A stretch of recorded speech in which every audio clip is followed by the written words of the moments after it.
guys, and welcome back to the channel. In today's video, we're going to talk about the 2020 Toyota Supra, and is now the best time to buy one of these cars, because honestly I think this is a fantastic time to pick up the new Supra. So I bought my car about 9 months ago.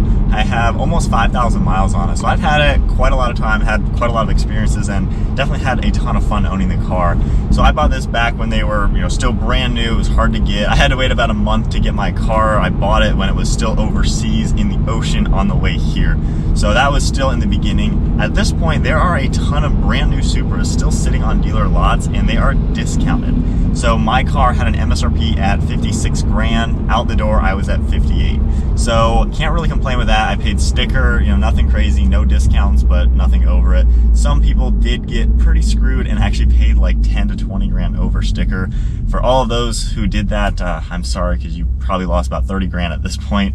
But with all that said, right now there are a ton of 2020s that are still brand new, and they're sitting for like $3,000 to $5,000 off MSRP. So a $56,000 premium like this car, they're sitting there for like 52 grand. Toyota is actually discounting these cars. And then I think it was in June, they were offering 0% financing. So for those of you who could qualify for that, you get 0%, which is an excellent deal because, it doesn't cost you any money to borrow money. And then on top of that, the used market is picking up pretty well. There's quite a lot out there with lower mileage, 1,000 miles, 2,000 miles.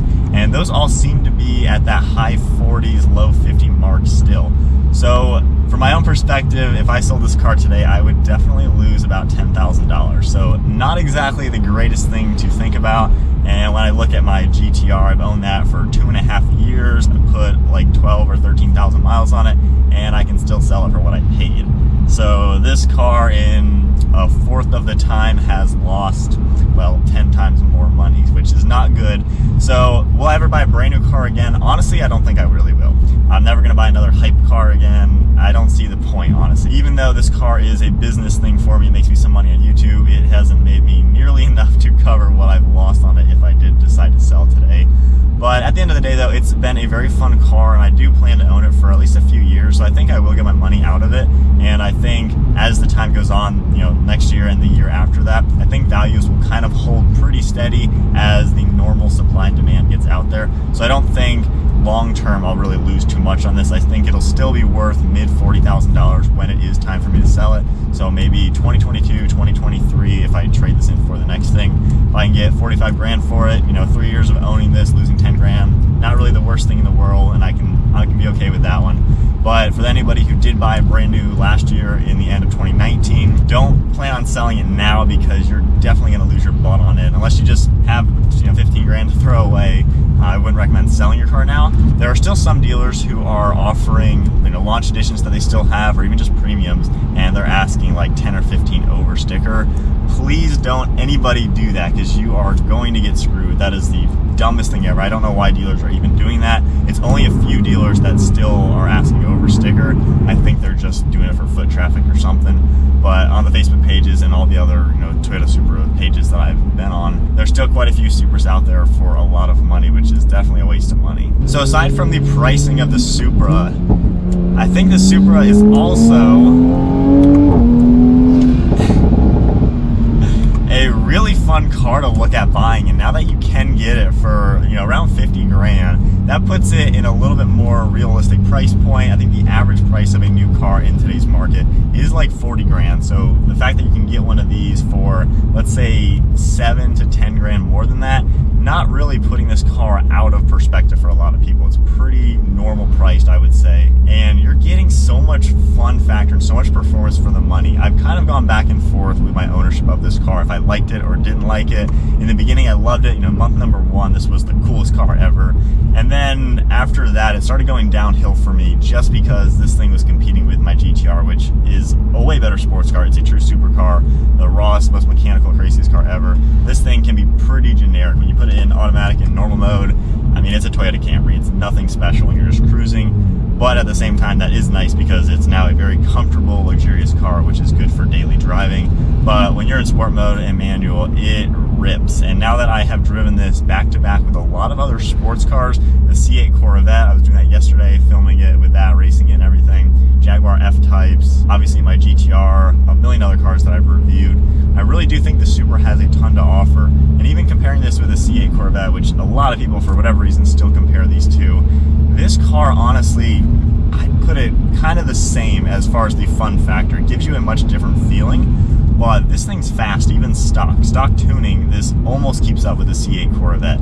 So not too bad to complain with, and keep in mind the average C8 is like 80 grand. So that is a heck of a lot of car for a lot less than a C8. But now let's get on some fun little roads and have a little bit extra fun. But I'm finding the Supra just is a really good balance of a really good sports car. The handling, this is one of the best handling cars that I've driven. And obviously I've driven a ton of cars. The Brembos are fantastic, the steering is great. You don't feel any weight transfer or anything like that.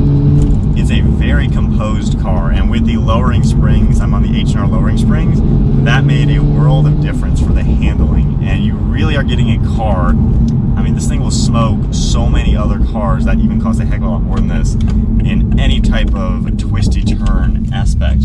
And even the stock power, it has never been a slow car. I've never had an issue with that. And then I have the downpipe ready to go on, and then tuning. With that, this car is going to be 500 wheel horsepower if I do an E85, some sort of ethanol blend. I mean, a 500 horsepower car, and you can get that for just a couple $1,000 after you buy the car. Not many cars for around 50 grand are going to have 500 horsepower at the wheels and still handle like a go-kart and still be able to turn into a luxury Toyota Camry and just be a nice normal car to drive. So I am definitely finding that the Supra has a lot to offer. I think it's a very well worth car to buy, and I am liking it more and more the more I own it.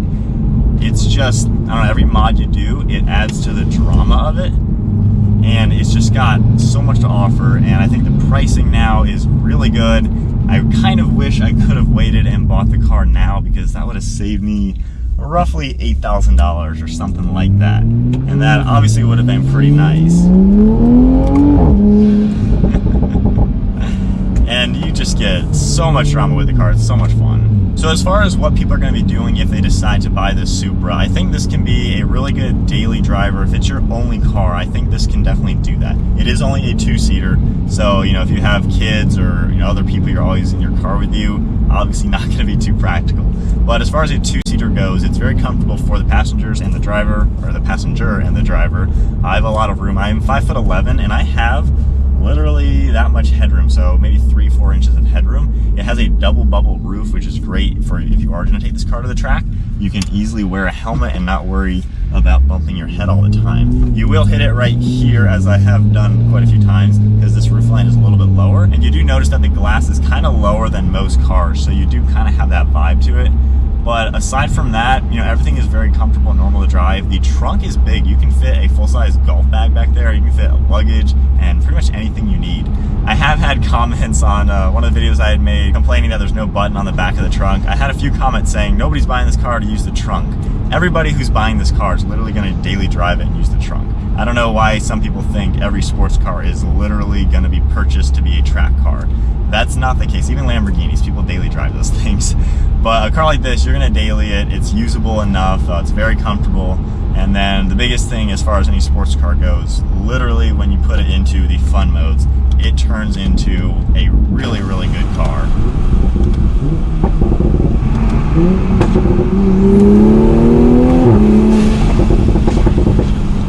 And when I get that downpipe on, those pops are going to be crazy.